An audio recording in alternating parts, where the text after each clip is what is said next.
Então, quando eu peco, a quem eu devo confessar? A primeira coisa que eu quero te lembrar é que o homem tem natureza pecaminosa e decaída.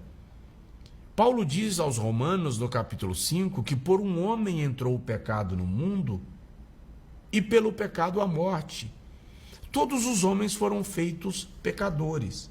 O salmista diz no Salmo 51, muito conhecido, em iniquidade fui gerado e em pecado me concebeu a minha mãe. Então a queda em si é própria da natureza humana, que é, desculpa a redundância, por natureza pecaminosa e decaída.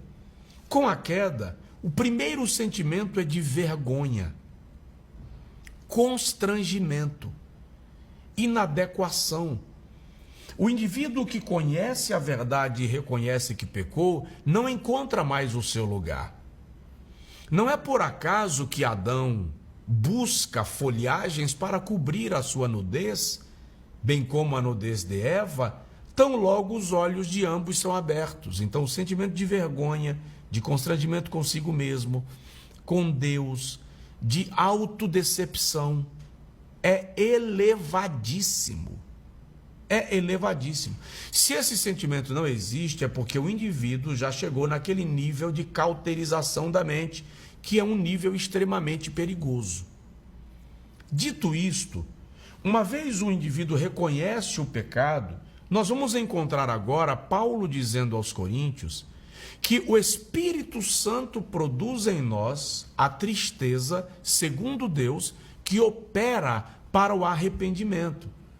Então, quem tem o Espírito Santo habitando em sua vida, consciência, reconhece que pecou, imediatamente será tomado de tristeza, de amargura pelo pecado. A palavra é, não se entregue à tristeza, utilize-a, porque ela é uma correnteza que vai te levar para o arrependimento. Porém, nós precisamos fazer uma distinção, esse é o 2:18, entre arrependimento e remorso. Porque o remorso é uma manifestação emocional diante do erro. O arrependimento é uma manifestação espiritual diante do pecado. O remorso leva Judas ao suicídio. O arrependimento leva Pedro às lágrimas. Entende? A Bíblia diz que o Senhor opera em nós o arrependimento, a tristeza segundo Deus, para nos levar ao arrependimento. Então é preciso identificar claramente se o sentimento que está no coração do pecador ou do penitente é um sentimento de remorso ou um sentimento de arrependimento. Não me arrependi de nada, eu estou aqui sentido porque estraguei o que eu planejava, porque eu não queria ser visto, eu estou assim frustrado comigo. Isso não é arrependimento. O arrependimento se dá quando o cidadão reconhece que quebrou a regra, que errou o alvo, e ele vai se prostrar diante do Senhor dizendo, pequei. Quando o indivíduo não reconhece o erro, não se arrepende, ele precisa orar para que o seu coração seja convertido e sensibilizado ao Senhor. Esse é o nosso 2:18. A partir do arrependimento, aí a Bíblia diz, aquele que confessa e deixa, alcança misericórdia. Mas aí vem um outro contraponto que eu quero fazer. Perdão de Deus e auto-perdão. Naturalmente, eu preciso me perdoar pelos erros que eu cometo, pelas frustrações que eu gero para mim e para os outros. Mas o que eu preciso tomar cuidado é para que o auto-perdão não seja uma tentativa de justificar o meu erro. É o que a Bíblia chama em 2 Coríntios 10, 4, 5 de sofisma. O que é sofisma? É encontrar uma justificativa plausível para aquilo que é errado, com o propósito de me gerar conforto.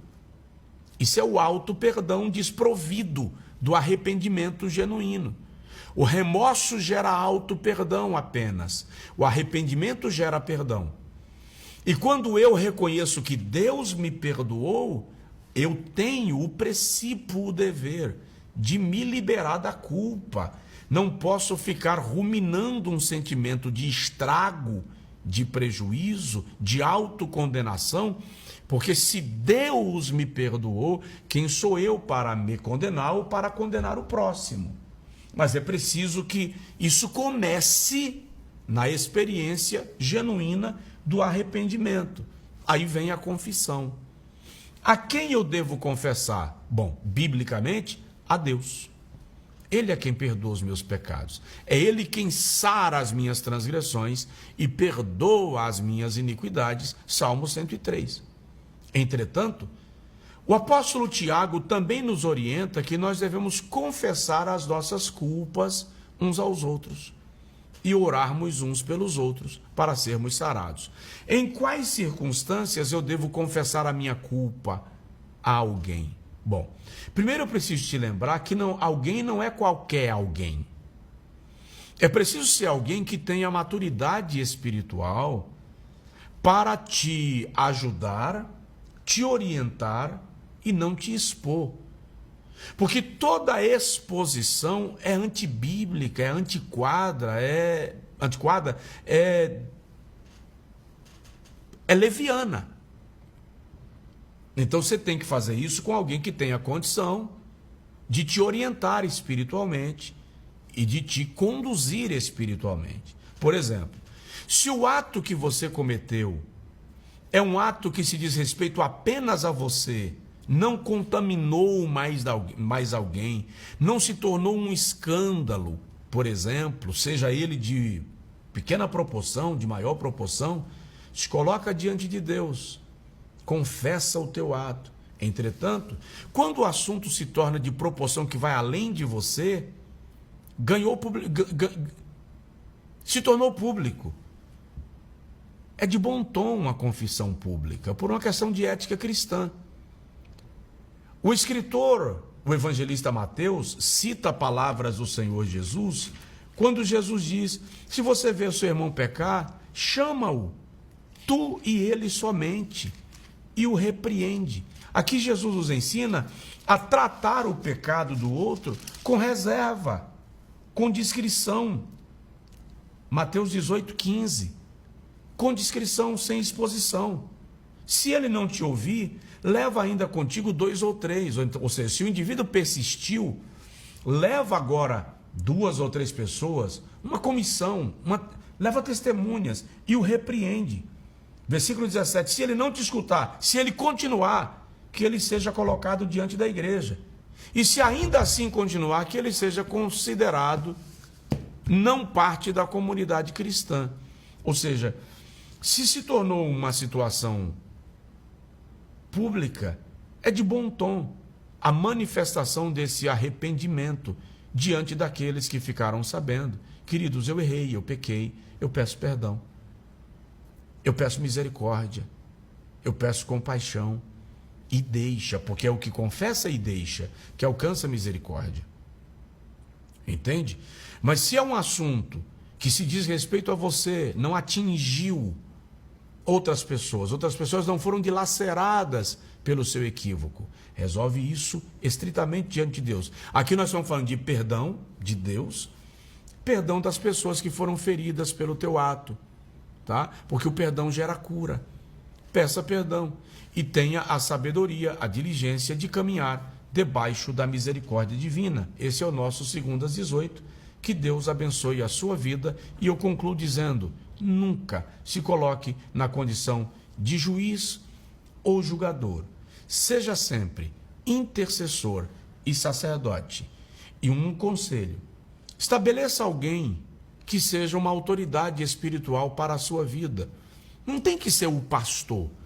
Alguém que tenha maturidade espiritual, que possa se tornar teu conselheiro, tua conselheira, teu pai, tua mãe, teu sogro, tua sogra, aquele amigo que você sabe que anda com Deus, aquele obreiro que você reconhece com maturidade, com estabilidade, com pureza de vida cristã, com piedade de vida cristã.